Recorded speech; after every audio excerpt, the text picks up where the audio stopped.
तो भागवत का प्रथम श्लोक कहता है, सच्चिदानंद रूपाय।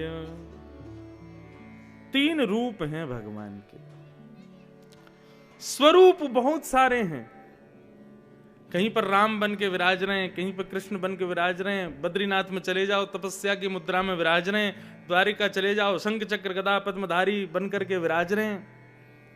दक्षिण भारत में चले जाओ तो शेष नाग पर ठाकुर जी पौड़े भये हैं, लक्ष्मी चरण दबा रहे हैं। स्वरूप बहुत हैं, पर इन समस्त स्वरूपों के रूप 3 ही हैं। रूप और स्वरूप दोनों में अंतर क्या है? रूप वह है जो आप केवल अपनों के सन्मुख प्रकट करते हो, और स्वरूप वो है जो आप संसार के सन्मुख प्रकट करते हो। हम व्यासपीठ पर बैठे हैं, तिलक लगा के बैठे हैं, धोती बगलबंदी पहन करके एक व्यास के रूप में बैठे हैं। ये रूप नहीं है हमारा, ये स्वरूप है, क्योंकि संसार के लिए है। लेकिन जैसे ही मैं यहां से वापस वृंदावन जाऊंगा, अपने घर में प्रवेश करूंगा, सामने मेरी जन्मदात्री मैया खड़ी होगी, मेरे को देख के सब हाथ जोड़ लेंगे, लेकिन मेरी मैया के सामने जाते ही मोकू प्रणाम करना पड़ेगा। वो मेरा रूप है। अपने पिता के लिए मैं पुत्र हूं, बहनों के लिए भाई हूं। अपनों के लिए जो मेरा रूप है वह रूप कहलाता है, और जो संसार के लिए हम धारण कर लेते हैं वो स्वरूप है। ठाकुर जी के स्वरूप बहुत सारे हैं, परंतु रूप 3 ही हैं, सत्य, चित्त और आनंद। ठाकुर जी 3 ही रूप। पहला स्वरूप है ठाकुर जी का सत्य। सत्य स्वरूप क्यों है? इसके अनेक भाव हैं, लेकिन मुझे आज के परिप्रेक्ष्य में देखा जाए तो आज की भावना से यदि मुझसे पूछा जाए तो सत्य स्वरूप ठाकुर जी इसलिए हैं, संसार के हर व्यक्ति के सन्मुख आप झूठ बोल लोगे, लेकिन ठाकुर जी के सन्मुख जाते ही झूठ बोलता नहीं है, सत्य अपने आप प्रकट होता है। हम भले ही सामने वालों से कितना भी छुपा लें कि हम क्या क्या करके आए हैं, लेकिन जैसे ही रघुनाथ जी के सन्मुख जाते हैं तो रघुनाथ जी से जाके हाथ जोड़ के कहें, हे राम जी आपको सब पता है मैं कहाँ से कहाँ करके आया हूँ, मैंने कितने घपलेबाजी करी है, मैंने कौन की चोरी करी है, कौन से ईर्ष्या करी है, कौन से द्वेष किया है, आपको सब पता है नाथ, मुझको क्षमा करियो। ठाकुर जी के सन्मुख सत्य प्रकट होता है, संसार के सन्मुख नहीं। और वही सत्य कहां भी प्रकट होता है। अच्छा, प्रकट ना भी हो रहा हो, लेकिन हृदय में क्षोभ तो रहता है उस सत्य का। पिता के सामने झूठ भूल जाएगा, पत्नी के सामने झूठ बोल लोगे, बच्चों के सामने झूठ बोल लोगे, लेकिन गुरु और भगवान इनके सन्मुख भले सत्य बोलते नहीं हो, लेकिन सत्य स्वीकार तो होता है ना। हृदय से आप स्वीकार करते हैं कि नहीं हमने ऐसा किया है, भगवान हमें क्षमा करो, इसलिए वे सत्य स्वरूप हैं। तो प्रथम भाव ठाकुर जी का रूप क्या है? सत्य। ठाकुर जी का दूसरा रूप है चैतन्य, वे चित्त स्वरूप हैं। संसार में जब कोई भी अपनों ना लगे तब एक ही अपने लगे। सूरदास जी कहते हैं, बिन गोपाल को नहीं अपनो, जासों की रहती रही है, मन पंछी उड़ जई है जा दिन, मन पंछी उड़ जई है। गाओ, मन पंछी उड़ जई है जान, मन पंछी उड़ जई है, मन पंछी उड़ जई है जा दिन, मन पंछी उड़ जई है।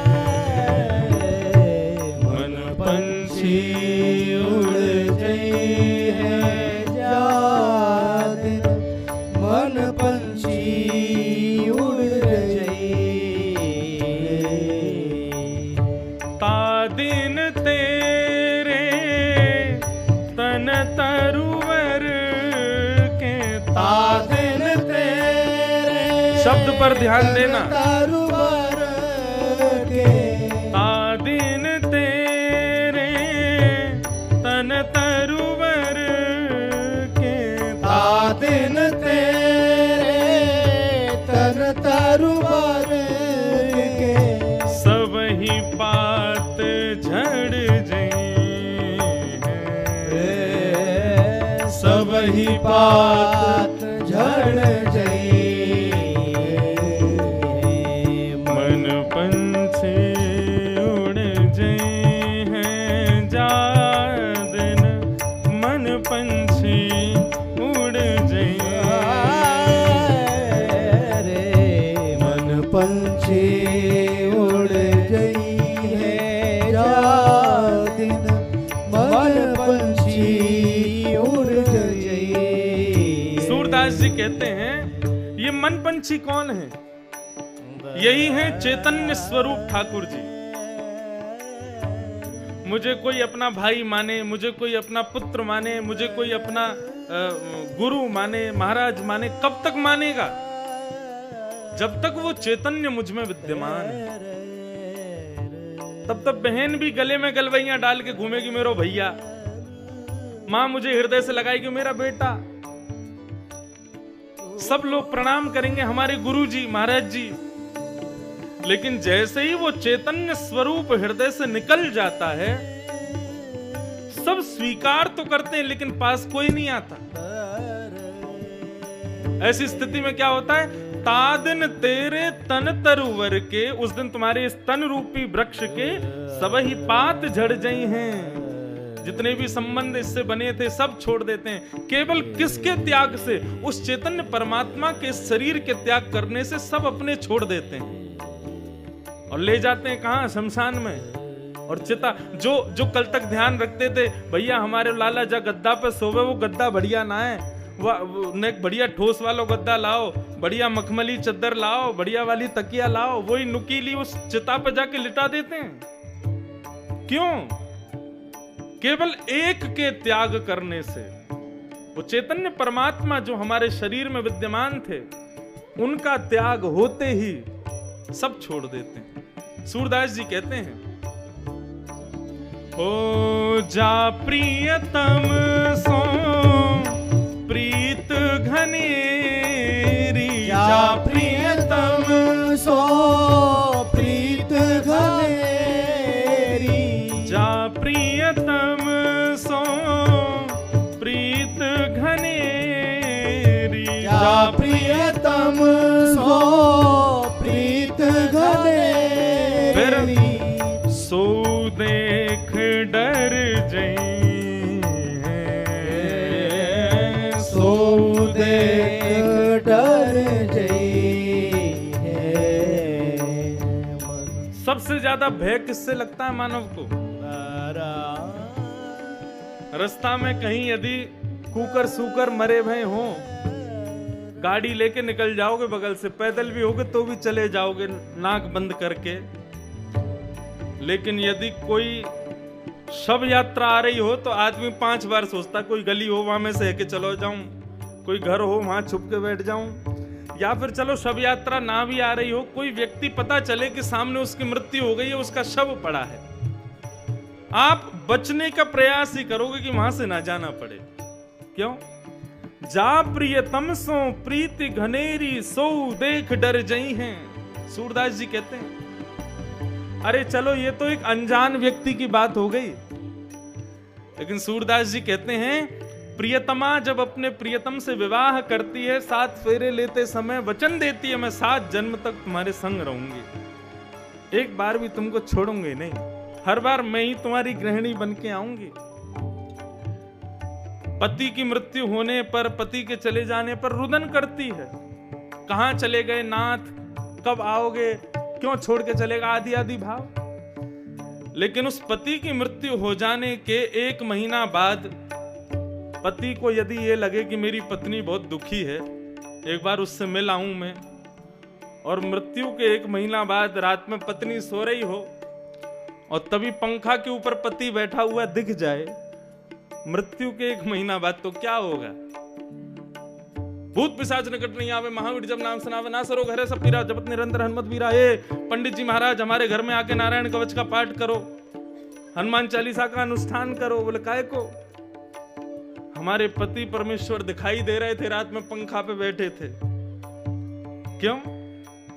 वो तो तुम्हारी प्रियतम है, उनसे तो आपने विवाह किया, 7 जन्मों तक संग रहने का वादा हुआ था। अब बेचारे मृत्यु के बाद में आ गए तो तुमको देख के डर क्यों लग रहा है? क्योंकि चैतन्य उसका त्याग कर चुका है। वो कितना भी मेरा हो, पर अब वो स्वीकार्य नहीं है। इसलिए सूरदास जी कहते हैं, हो जा प्रियतम सो प्रीत घनेरी, जा प्रियतम सो प्रीत घनेरी, सो देख डर जे, सो देख डर जई है।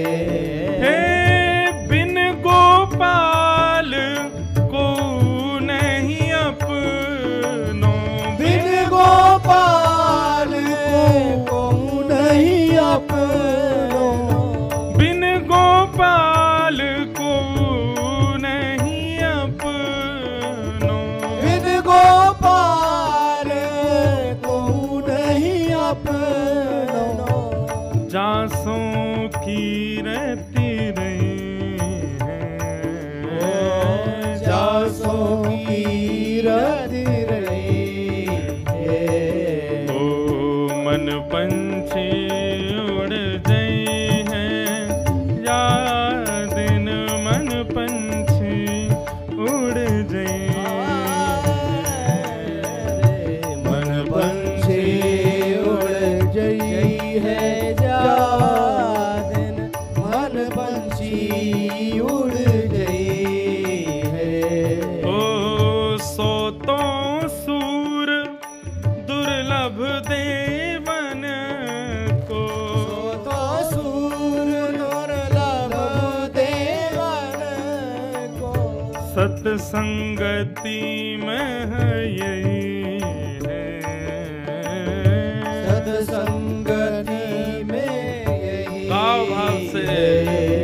ओ मन पंछी उड़ गई है, जा दिन मन पंछी उड़ गई है। मन पंछी उड़ जई है, जा दिन मन पंछी उड़ जई है। सो तो सूर दुर्लभ देवन को, सत्संगति में ये है। सूरदास जी ने ये पंक्ति इसलिए गाई, संसार में हम किसी से भी संबंध बनाते हैं, किस भाव से बनाते हैं? उसको अपनत्व मान करके बनाते हैं, तो फिर उसकी मृत्यु पर रुदन क्यों होता है? बोले महाराज जी वो हमको छोड़ के चला गया। कहां चला गया? तुम्हारे सामने ही पड़ा है। जैसे उसके जीते जी बाल थे वैसे मृत्यु के बाद भी हैं, जैसी आंखें जीते जी थी वैसे मृत्यु पर भी हैं। सब कुछ वैसा है जैसे जीते समय था, उसका शरीर बिल्कुल वैसा है, लेकिन फिर रुदन क्यों होता है? तब हमारा हृदय स्वीकार करता है कि हमारा संबंध शरीर से नहीं है, इसके भीतर कोई था, उससे था, जिसको हमने कभी पहचाना नहीं। वही है चैतन्य, ठाकुर जी का दूसरा स्वरूप। व्यक्ति की मृत्यु हमें बता जाती है कि वो हमारा था ही नहीं, जितने वर्षों से हम उसके पीछे लगे लगे सब बर्बाद करते जा रहे थे। तुलसीदास जी को यह शिक्षा जीते जी प्राप्त हो गई, इसीलिए मानस तैयार हो गई। जब अपनी गृहिणी के घर पहुंच गए रात्रि में, तब गृहिणी ने कहा, बोले कि इतना प्रेम यदि रघुनाथ जी से किया होता तुलसीदास जी, तुम्हारी गोद में खेल रहे होते आज। उसी समय तुलसीदास जी के नेत्र खुल गए। बोले बात तो बिल्कुल सही है, इतना परिश्रम, इतना प्रेम, इतनी तत्परता, इतनी व्याकुलता, इतनी विरह वेदना यदि रघुनाथ के लिए मैंने की होती तो आज रघुनाथ जी मेरे पास होते, तेरी तरह मुझे लताड़ नहीं रहे होते। उसी समय त्याग कर दिया और पहुंच गए। चित्रकूट के घाट पर भई संतन की भीड़, तुलसीदास चंदन घिसे तिलक करे रघुवीर। तो ये चैतन्य जिसकी वजह से संसार के लोगों को भी हम अपना मान लेते हैं, वो चैतन्य तत्व कौन है? वही परमात्मा है। चैतन्य ठाकुर जी का जो यहां पर रूप बताया, उससे एक भाव और कहूं बंधुओं, बहुत ध्यान से सुनिएगा। ठाकुर जी को कभी पाषाण मत मानो। ठाकुर जी को कभी कोई पाषाण के भाव से, पत्थर के भाव से, आदि आदि भावों से कभी मत देखो। महाराज जी निवेदन करें, ये पीछे हमारे ठाकुर जी का ही चित्र है, हमारी सेवा के ठाकुर जी हैं। यहां तो बहुत बड़े दिख रहे हैं इतने से, तो मोसों कोई कहे आप कितने के खरीद के लाए हो, कहां से लेके आए हो, कौन सी दुकान से लेके आए हो, उस समय हृदय को इतनी वेदना होती है मानो जैसे एक मां से पूछा गया हो कि तुम अपना बालक किससे लेके आई। मीराबाई ने इसका ऐसा मुंहतोड़ जवाब दिया, ये तो आवत प्रेम के मोल रे, मैंने लियो री गोविंदा मोल। कोई कहे सस्तो, कोई कहे महंगो, कोई कहे सस्तो, कोई कहे महंगो, पर ये तो आवत प्रेम के मोल रे, मैंने लियो री गोविंदा मोल। प्रेम। ठाकुर जी को कभी ऐसा नहीं मानना कि कौन से पाषाण के, अष्ट धातु के, कौन से पत्थर से बनवाए आपने, नहीं। ना किसी कभी अपने ठाकुर जी के प्रति ये भाव रखने, ना किसी के ठाकुर जी का दर्शन करके ये भाव रखना है आपने कहां से बनवाए, कौन से मूर्तिकार ने बनाए, नहीं। ये प्रश्न आना ही नहीं चाहिए। साक्षात नाथ हैं, वो चैतन्य स्वरूप हैं। जब तक ये चैतन्यता का भाव ठाकुर जी के प्रति नहीं होगा ना, तब तक मंदिर जाना भी आपका व्यर्थ है। जब तक ये भाव नहीं आवे, इनको भी सर्दी लगती है, इनको भी गर्मी लगती है, इनको भी, जिस दिन ये चैतन्यता का भाव हृदय में आ गया कि ये चैतन्य है, आपको सेवा फिर सिखानी नहीं पड़ेगी, अपने आप होगी सेवा। जब तक हम पाषाण मानते हैं ना, जब तक हम उनको मूर्ति मानते हैं, तब तक हम सेवा नहीं करते, तब तक हम पूजा करते हैं। पूजा में और सेवा में अंतर होता है। हमारे पूज्य श्री बक्सर वाले मामा जी, हमारे परम पूजनीय श्री वृंदावन वाले पूज्य श्री मलुक पीठ वाले महाराज जी, हमारे पूज्य समस्त जितने भी भगवत रसिक संत जन हैं, ये पूजा नहीं करते, ये सब सेवा करते हैं ठाकुर जी की।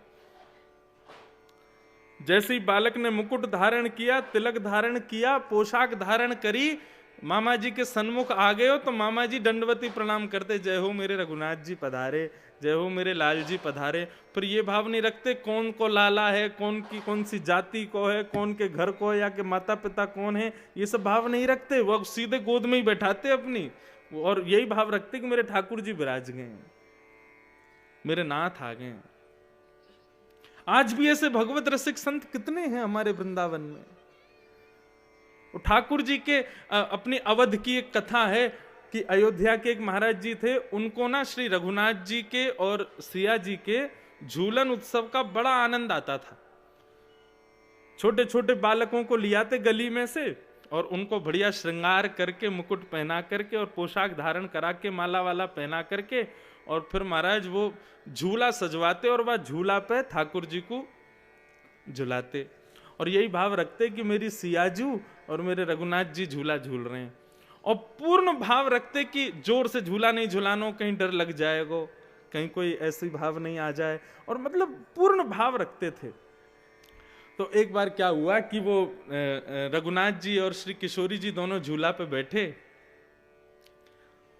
तो महात्मा बोले, सरकार आज मेरो भाव है रो कि आपको मैं बढ़िया अपने हाथन से घुटे में खीर बना करके पवाऊं, बढ़िया गाड़ी वारी। तो सरकार ने भी आज्ञा दे दी, स्वरूप सरकार ठाकुर जी के, बोले कि जाओ सिद्ध करो। अब महाराज सिद्ध करते करते करते करते कभी भाव आ जाए या मैंने केसर डाल दूं, कभी आ जाए या मैं पिस्ता डाल दूं, कभी आ जाए या मैंने कछु और भाव डाल दूं। अब इतनो समय है गयो कि स्वरूप सरकार जो झूला झूल रहे वो भूख के मारे व्याकुल है गए। बाबा कितनी देर और है? बोले बस सरकार अभी बन रही है, भाई आऊं लेके। अब स्वरूप सरकार बेचारे कभी सिया जी उतर के राम जी को झुला दें, कभी सिया जी बैठ जाएं, फिर रघुनाथ जी उतर के उनको झुला दें, और कभी दोनों जोर जोर से झूला को झुला के वहां में दोनों कूद के बैठ जाएं, फिर झूलवे लग जाएं। और इतनी भूख लगन लगी महाराज के स्वरूप सरकार को गुस्सा आ गयो।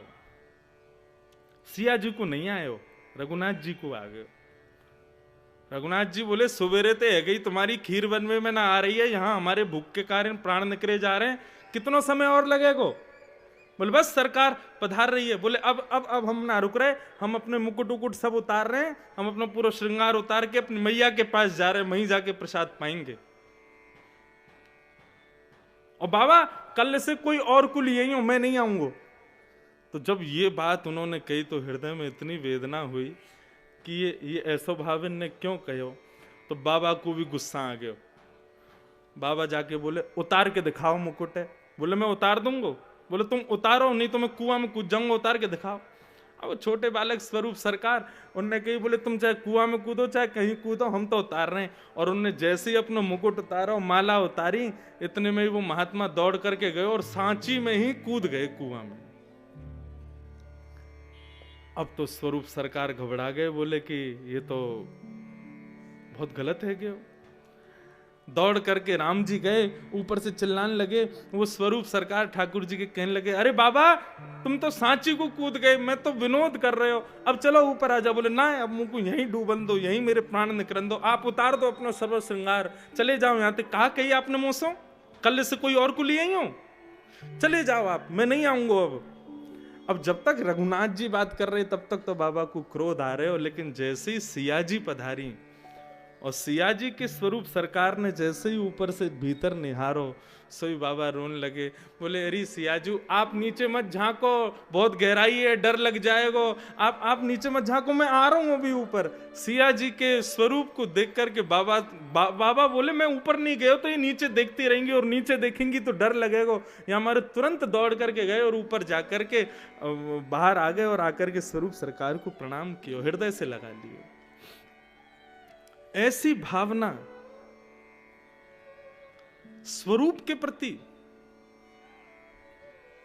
ऐसी भावना मंदिर में विराजमान ठाकुर जी के स्वरूप के प्रति ये कब होती है? जब हमारे भीतर ये भाव स्पष्ट हो जाए कि ठाकुर जी चैतन्य हैं।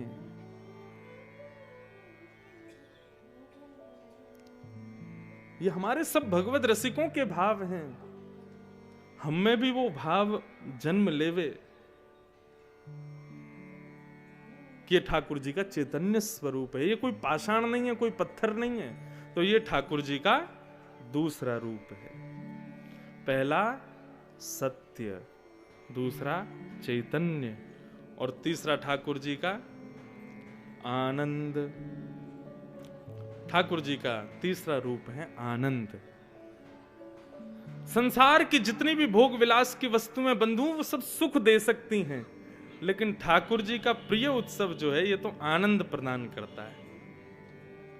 53 वर्षों से ये उत्सव क्यों चल रहा है? नहीं आती इतनी संख्या में भीड़, नहीं जुड़ते इतनी संख्या में वैष्णव, नहीं आते इतने संत वैष्णव जन, तो शायद भगवान ना करे बहुत वर्षों पहले ही उत्सव विराम हो गए होते। 53 वर्षों से उत्सव चल रहा है। क्यों? क्योंकि आने वाले वैष्णवों को, यहां पधारने वाले संतों को यहां पर आनंद की अनुभूति होती। सुख की इतनी ताकत ही नहीं कि वो 53 वर्षों तक मिल सके एक ही वस्तु से, उसी सत्संग से, उसी कथा से, उसी लीला से 53 वर्षों तक सुख मिल सके, ऐसा नहीं हो सकता। सुख तो एक सीमा में बंधा हुआ है, उससे अधिक मिलने पर सुख पर भी हमको दुख लगने लगता है।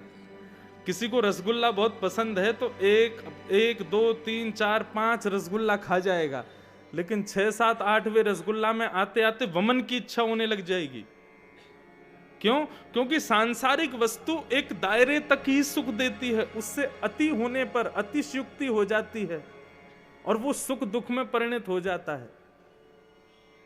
6, 7, 8 वर्षों में ही उत्सव विराम हो गया होता तो समझ में आता कि केवल सुख दे रहा था, लेकिन 53 वर्षों से अनवरत चल रहा है। इसका मतलब ये उत्सव सुख नहीं देता, ये आनंद को जन्म देता है। और यहां आप लोग कल थे दर्पण लेके आना शीशा, और जब जब यहाँ पे कथा हो, जब जब लीला हो, तो दर्पण में अपना मुख देखियो। आपको जो अपने चेहरे की प्रसन्नता दिखाई देगी ना, ये सुख की प्रसन्नता नहीं है, ये आनंद की प्रसन्नता है। सुख में बहुत व्यवस्थाएं मिलती हैं, पर आनंद में अव्यवस्था में भी सुख हो जाता है। वही आनंद परमात्मा का तीसरा स्वरूप है। ये भगवान के 3 रूप हैं, सत्य, चैतन्य और आनंद। भगवान के 3 कर्म हैं, विश्वोत्पत्त्यादि हेतवे, विश्व का सृजन करना, विश्व का पालन करना और फिर विश्व का संहार करना। ये 3 कर्म हैं, 3 गुण हैं, तापत्रय विनाशाय। 3 प्रकार के ताप होते हैं, दुख होते हैं, आदि दैविक, आदि भौतिक, आध्यात्मिक। इसको एक प्रकार से मैं साधारण भाषा में कहूं तो कर्म का दुख, काल का दुख और स्वभाव का दुख। 3 प्रकार के दुख होते हैं हमारे जीवन में। पहला, जो हमने किया है वही लौट करके आता है और हमको दुखी कर देता है। दूसरा दुख का कारण होता है काल, मतलब समय। कई बार हमारा समय खराब आ जाता है। आया था बीच में 2 साल बहुत भयानक आए थे कोरोना के। ये कर्म का दुख नहीं था हमारा, ये काल का दुख था। और तीसरा दुख का कारण है स्वभाव का दुख। कई लोग बेवजह दुखी रहते हैं, जबरदस्ती दुखी रहते हैं। शादी ब्याह में सब लोग भोजन खाएंगे, लेकिन 2-4 मुंह फुला के घूमते रहेंगे। उनसे पूछो भैया क्यों नहीं खा रहे हो भोजन, तो कहेंगे हमसे किसी ने पूछा ही नहीं, हमसे किसी ने कही नहीं, हमको किसी ने बैठने को बोला ही नहीं, हमको किसी ने थाली लगा के दी नहीं, तो हम क्यों खाएं। ये हैं स्वभाव के दुखी लोग, इनको कोई सुखी नहीं कर सकता। तो कर्म दुख के 3 कारण हैं, आधिदैविक, आदि भौतिक, आध्यात्मिक, कर्म, काल और स्वभाव। अब यहां पर लिखा तापत्रय विनाशाय, भगवान उन 3 प्रकार के दुखों को नाश कर देते हैं। परंतु एक बात कहूं बंधुओं, संसार को श्रीमद् भागवत में कहा गया दुखालयम। क्या कहा गया? दुखालयम। आलय कहते हैं घर को, और दुख तो है ही, तो दुख का आलय है संसार, मतलब दुख का घर है। भोजनालय में भोजन ही मिलता है, पुस्तकालय में पुस्तक ही मिलती हैं, कार्यालय में कार्य ही किए जाते हैं। तो दुखालय में क्या मिलेगा? दुख ही मिलेगा। लेकिन हम दुखालय में खोजने क्या आ गए हैं? सुख। ये तो वही हो गया, पुस्तकालय में रोटी सब्जी ढूंढवे गए हो, भैया सब्जी कहाँ मिल रही होगी, सलाद ना बनी का यहाँ पे, तो पुस्तकालय का जो हेड होगा वो भगा देगा, बोले पुस्तकालय, यहाँ पे भोजन की थोड़ी सामग्री मिलती है, तो पुस्तकें मिलती हैं। ठीक वैसे ही भैया इस संसार में जो सुख खोजने आते हैं उन सब से हाथ जोड़ के प्रार्थना है, यहाँ पर सुख नहीं मिलेगा। लेकिन गोस्वामी तुलसीदास जी महाराज कहते हैं, दीन कहे धनवान सुखी, धनवान कहे सुख राजा को भारी, राजा कहे महाराजा सुखी, महाराजा कहे सुख इंद्र को भारी, इंद्र कहे चतुरानन को सुख, ब्रह्म कहे सुख विष्णु को भारी, पर तुलसीदास विचार कहे, हरि भजन बिना सब जीव दुखारी।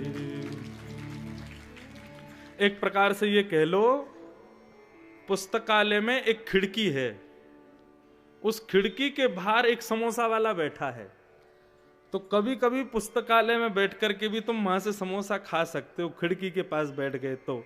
ठीक वैसे ही बंधुओं, इस दुखालय रूपी संसार में सत्संग रूपी खिड़की है, और वहां पे संत जन आदि ये सब हरि नाम, राम नाम, कृष्ण नाम लेकर के बैठे हैं।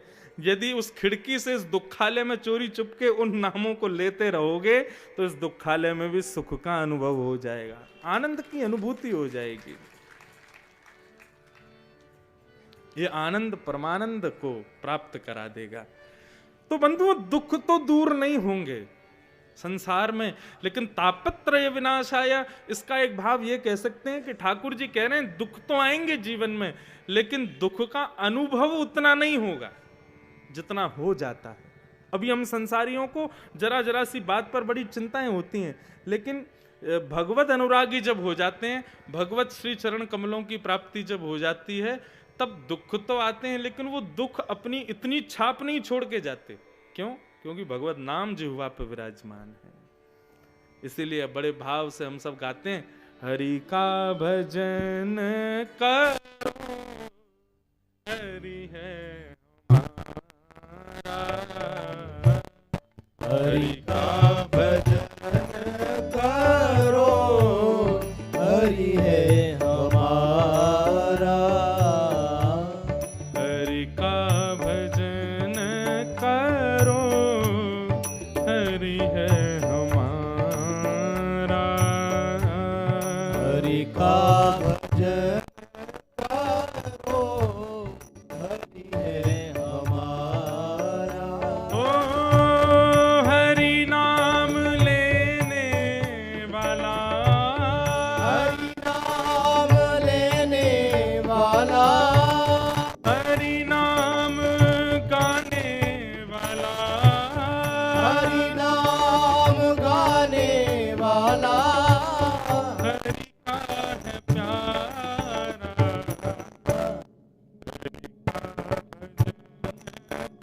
करो, हरि है हमारा।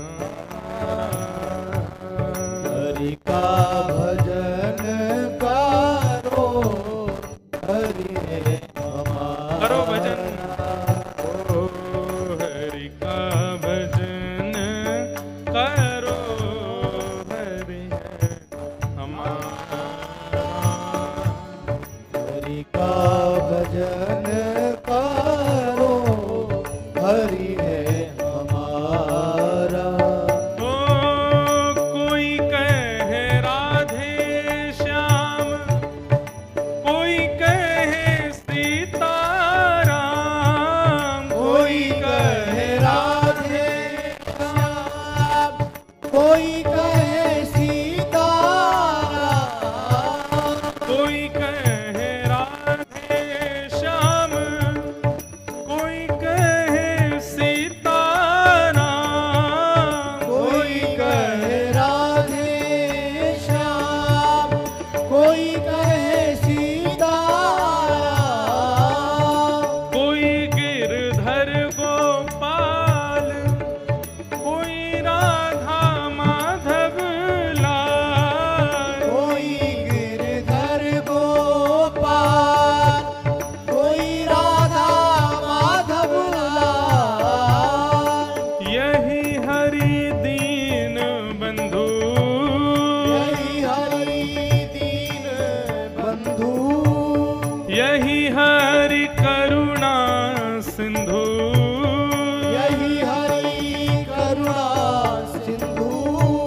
नमो बारंबार,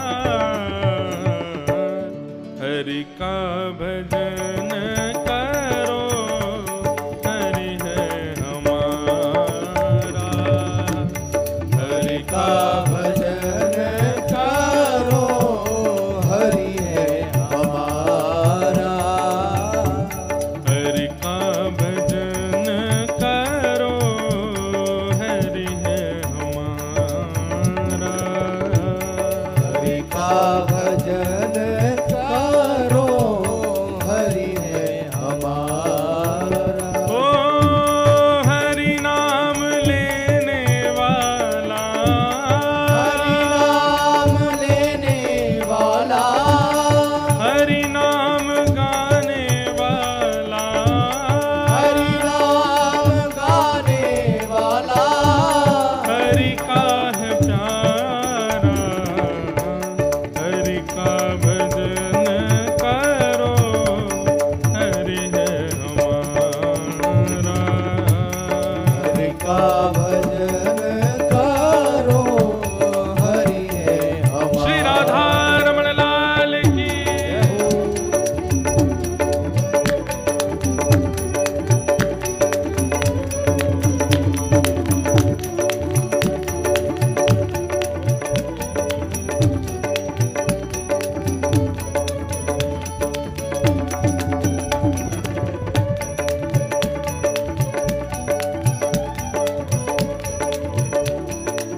नाम से तेरा काम बनेगा, हरि नाम से तेरा काम बनेगा, हरि नाम से तेरा काम बनेगा, हरि नाम ही तेरे साथ चलेगा, हरि नाम ही तेरे साथ चलेगा।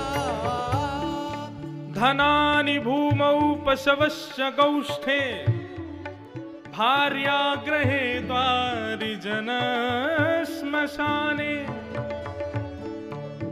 देहश्चितायां परलोक मार्गे, धर्मानुगो गच्छति जीव एकः।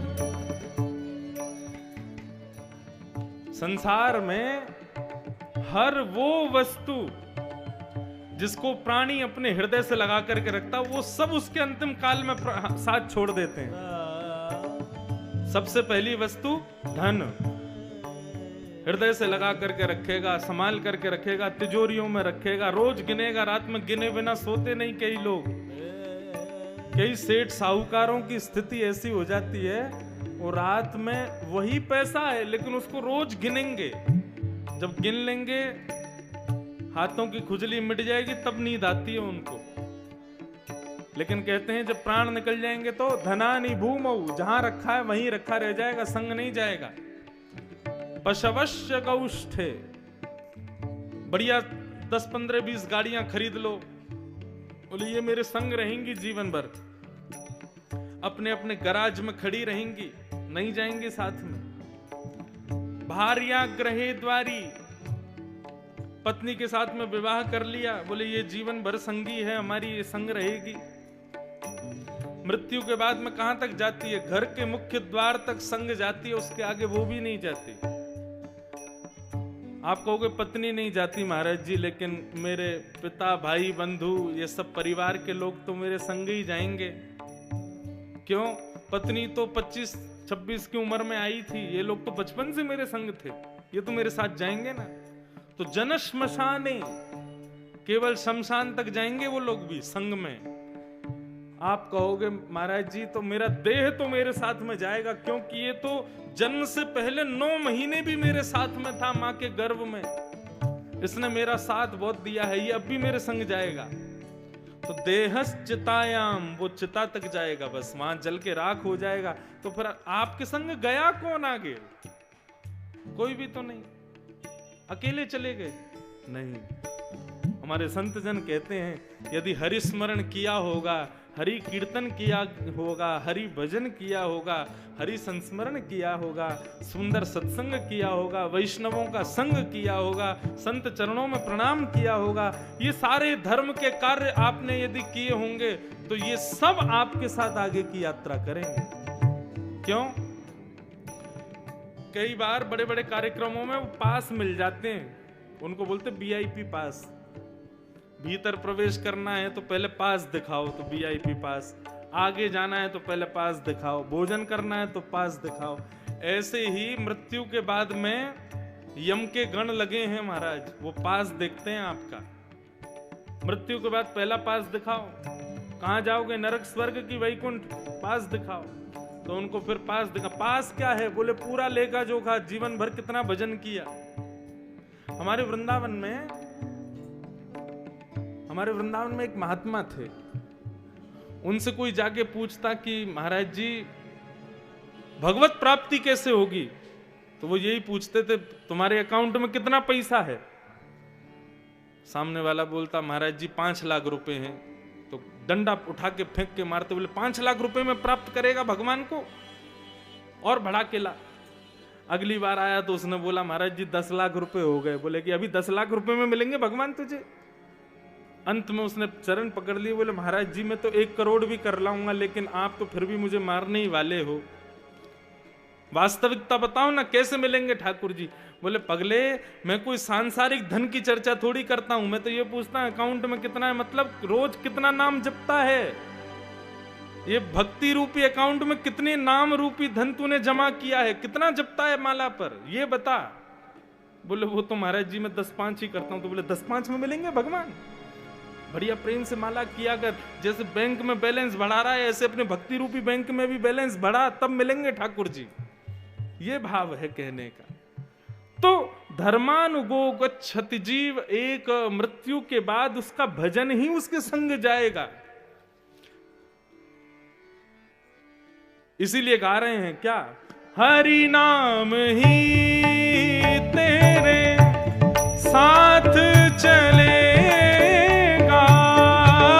हरि नाम ही तेरे साथ चलेगा, हरि नाम लेने वाला, हरि नाम लेने वाला, हरि नाम गाने वाला, हरि नाम गाने वाला, हरि का है प्यारा, हरि का भजन करो, हरि है हमारा,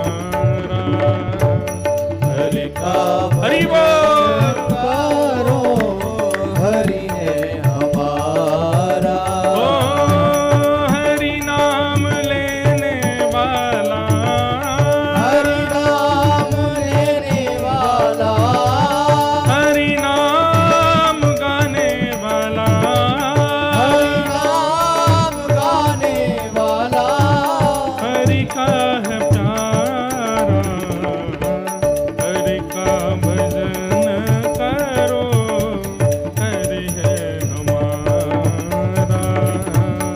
हरि का भजन करो, हरि है हमारा। ओ श्रीमन नारायण नारायण नारायण, श्रीमन नारायण नारायण नारायण, श्रीमन नारायण नारायण नारायण, श्रीमन नारायण नारायण नारायण, हे भजमन नारायण नारायण नारायण, भजमन नारायण नारायण नारायण, हे श्रीमन नारायण नारायण नारायण, श्रीमन नारायण नारायण नारायण, हे श्रीमन नारायण नारायण नारायण, श्रीमन नारायण नारायण नारायण, ओ भजमन नारायण नारायण नारायण, श्रीमन नारायण नारायण नारायण, श्रीमन नारायण नारायण नारायण, श्रीमन नारायण नारायण नारायण, हे भजमन नारायण नारायण नारायण, श्रीमन नारायण नारायण नारायण। हरिस्मृति सर्व विपद विमोक्षणम।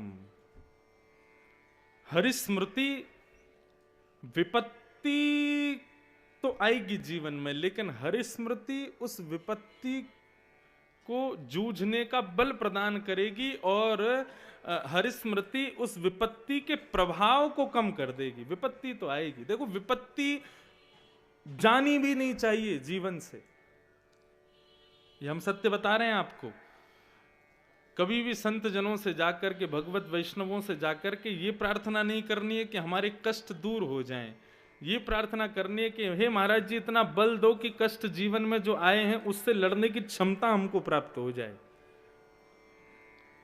श्री जगन्नाथ जी के एक परम भक्त हुए श्री माधवदास जी। तो माधवदास जी नित्य श्री जगन्नाथ जी का दर्शन करते थे और लगभग पूरे दिन ही जगन्नाथ जी के मंदिर में ही रहते थे और बेर बेर जाकर के भीतर कभी कोई सेवा प्रदान कर देते पुजारी तो वह भी करते थे, नहीं तो जाकर के ठाकुर जी को टकटकी लगा करके देखना, मुस्काते रहना, ठाकुर जी का दर्शन करना और जैसे ही कोई अनवसर का समय होता तो बाहर आकर के नेत्र बंद करके स्मरण करते रहते। ऐसा नियम बन गया था कि बीच में यदि शौच आदि के लिए मंदिर से बाहर आना पड़ता तो शौच करके फिर वो स्नान करके ही जाते थे भीतर। वो मन में भाव ऐसा ही रखते थे कि मैं अंतःपुर में ठाकुर जी के बिल्कुल सन्निकट ही बैठा हूं, इसलिए पूर्ण पवित्रता का ध्यान रखते थे। एक बार पेट का एक रोग हो गया, जिसके कारण अनवरत मलमूत्र आदि का परित्याग होने लगा शरीर से। तो बार बार मंदिर से बाहर आवें, फिर निवृत्त होवें, फिर स्नान करें, फिर जावें, फिर बाहर आवें, फिर निवृत्त होके फिर स्नान करके फिर जावें। अब तो ये स्थिति ये हो गई कि श्री माधव दास जी कई बार तो बेचारे खूब प्रयास करते, लेकिन मंदिर के बाहर पहुंचने से पूर्व ही कई बार तो अशुद्धि हो जाती। तो माधव दास जी को बहुत कष्ट हुआ कि हमको ठाकुर जी की शुद्धता का ध्यान रखना चाहिए, उनके पवित्रता का ध्यान रखना चाहिए। हम अपने प्रलोभ में आकर के और ठाकुर जी के मंदिर में बैठे रहते हैं, हम इतना विचार नहीं कर रहे कि उनके मंदिर में हमारी वजह से अशुद्धता हो रही है। तो माधव दास जी ने प्रणाम किया, हे जगन्नाथ, आप तो हृदय में विराजते हो हमारे, कृपा करना जब तक मैं स्वस्थ ना हो जाऊं तब तक मेरे हृदय में विराजे रहना, ताकि जब जब नेत्र बंद करूं आपका दर्शन हो जाए, मेरा नियम ना टूटे आपके दर्शन का। स्थिति इतनी बिगड़ गई कि महाराज वे समुद्र के किनारे समुद्र की लहरों में ही लेटे रहते। क्यों? बोले बार बार कौन स्नान करने जाए, इतनी अपवित्रता हो रही है, इतना भयंकर रोग हो गया कि जल भी पीते हैं तो जल भी नहीं पच रहा था। बहुत ध्यान से सुनिएगा। अब तो स्थिति यहां तक पहुंच गई कि महाराज इतनी शिथिलता, इतनी दुर्बलता, इतने कमजोर हो गए श्री माधव दास जी कि चलना फिरना भी नहीं हो पा रहा था। वहीं समुद्र में पड़े पड़े श्री जगन्नाथ जय जगन्नाथ जय जगन्नाथ श्री जगन्नाथ कीर्तन करने लगे। जगन्नाथ जी से रुका नहीं गया। श्री जगन्नाथ जी तुरंत पधारे, देखा कि समुद्र की लहरें माधव दास जी को भी पवित्र नहीं कर पा रही, थोड़ी दूर हैं, और माधव दास जी की स्थिति नहीं कि उठ करके चले जाएं, थोड़ा अपने आप को पवित्र कर लें। तो श्री जगन्नाथ जी से ये दृश्य देखा नहीं गया, और जगन्नाथ जी प्रकट हो गए और अपनी अंजलि में समुद्र का जल भर के लाते और श्री माधव दास जी पर डाल देते, फिर जाते, फिर लेके आते, फिर माधव दास जी पर डाल देते। तो माधव दास जी को थोड़ी चेतना हुई, बोले ये मुझ पर जल कौन डाल रहा है। नेत्र खोल करके देखा तो पीतांबरी पहने हुए श्याम वर्ण मोर पीछ धारण किया है, अपनी भुजाओं से अंजलि में जल भरते हैं समुद्र का और ला करके माधव दास जी पर डाल देते हैं। इस दृश्य को देख करके माधव दास जी को बहुत कष्ट हुआ। ठाकुर जी को प्रणाम किया, बोले भगवान प्रणाम करता हूं, आज आपका प्रत्यक्ष दर्शन हो गया। पहले बातें हुई, स्तुति हुई, वो सब एक बात की बात है, लेकिन अंत में श्री माधवदास जी बोलते हैं भगवान क्या कर रहे हो आप मुझे कौन से लोग नरक के भी कौन से नरक में भेजना चाहते हो? आप इस प्रकार से मेरे मलमूत्र आदि पर आप आकर के स्वयं अपने हाथों से जल डाल रहे हैं। यमलोक में मेरी क्या गति होगी, आपका अंदाजा भी है इसका? भगवान बोले क्यों, तुम भक्त ही केवल सेवा करना जानते हो, अहम भक्त पराधीनम, मैं भक्तों के पराधीन हूं। जब भक्तों पर कोई संकट आता है तो वास्तव में मैं ही सेवा करने आता हूं, भले ही रूप बदल के आऊं। और जगन्नाथ जी फिर से गए और जल भर के लाए और फिर से माधव दास जी पर डालने लगे। माधव दास जी ने हाथ पकड़ लिया आपके बाहर, बोले जल भर के ला करके मेरे को पवित्र करना स्वीकार है, लेकिन सर्वसमर्थ होकर के भी मेरे कष्ट को दूर क्यों नहीं कर रहे हो? आप चाहो तो मेरा रोग ही दूर कर दो ना, मैं स्वस्थ हो जाऊं। मेरे इस जठर के रोग को दूर क्यों नहीं करते हो? फेरो हाथ मेरे पेट पर, मैं हो जाऊंगा स्वस्थ, नहीं करनी पड़ेगी आपको सेवा। सेवा करना स्वीकार है, लेकिन मेरे कष्ट को दूर करना स्वीकार नहीं है। तब श्री जगन्नाथ जी ने जो प्रत्युत्तर दिया ना, इससे हम वैष्णवों को सीखना चाहिए। जगन्नाथ जी कहते हैं माधवा, ये तेरा संचित कर्म है, ये तेरा प्रारब्ध है जो तू भोग रहा है कष्ट के रूप में। और यदि इसको मैंने नष्ट कर दिया तो तुझे मेरी प्राप्ति नहीं हो पाएगी। क्यों? क्योंकि बचे हुए अपने प्रारब्ध को भोगने के लिए तुझे फिर जन्म लेना पड़ेगा। उस बचे हुए प्रारब्ध को कहां लेके जाओगे? बात ठीक है, बड़े बड़े हमारे पूर्व जन्म के कोई बहुत विशाल पहाड़ के समान कर्म ऐसे होंगे जो दूषित कर्म आने वाले हैं, वो भजन के प्रताप से नष्ट हो जाते हैं। लेकिन फिर भी ना जाने अनजाने में मानव से कितने पाप होते हैं। भगवान ने महाभारत युद्ध में एक एक धनुष एक एक बाण से, एक एक गदा के प्रहार से पूरे कौरवों को नष्ट करवा दिया। लेकिन भीष्म पितामह जैसे परम वैष्णव महाभागवत को हजारों बाण लगे शरीर में। क्यों? ठाकुर जी कहते हैं प्रारब्ध कर्म जब तक नष्ट नहीं होगा ना, तब तक मेरी प्राप्ति नहीं होगी माधव। और यदि मैंने इसको दूर कर दिया तो इसको बचे हुए कर्म को भोगने के लिए तुझे फिर जन्म लेना पड़ेगा, और तू फिर जन्म लेगा तो मुझसे वियोग हो जाएगा, मुझसे दूर चला जाएगा। इसलिए जब किसी वैष्णव को पूर्ण रूपेण मुक्त करना हो, अपने चरणों की प्राप्ति करानी होती है, तो मैं एक ही जन्म में सारे कष्ट दे देता हूं, ताकि वो भोग के सब नष्ट करके सारा अपना हिसाब बराबर करके मेरे पास आ जाए। कहीं कोई यदि लोन बाकी रह गया तो चुकाने फिर आना पड़ेगा। इसलिए माधव तेरे कष्ट को दूर नहीं कर रहा हूं मैं, ताकि तू उसको भोग ले। या तो बंधुओं गुरुजनों की ऐसी कृपा हो जाए, संत जनों का इतना आशीष हमको प्राप्त हो जाए, हमारे भजन में इतना बल आ जाए कि हम उससे अपने कर्म के, अपने प्रारब्ध को नष्ट कर दें। नहीं तो वैष्णव होने के बाद भी, तिलक उर्धपुंड लगाने के बाद भी, त्रिकाल संध्या करने के बाद भी, अपने गुरु मंत्र का स्मरण करने के बाद भी, संत जनों को प्रणाम करने के बाद भी, तीर्थ यात्राएं करने के बाद भी यदि जीवन में कष्ट आ रहा है तो इसको यही समझिएगा ठाकुर जी हमारे हिसाब को बराबर करवा रहे हैं, और इसको आने दो, इसको होने दो जीवन में।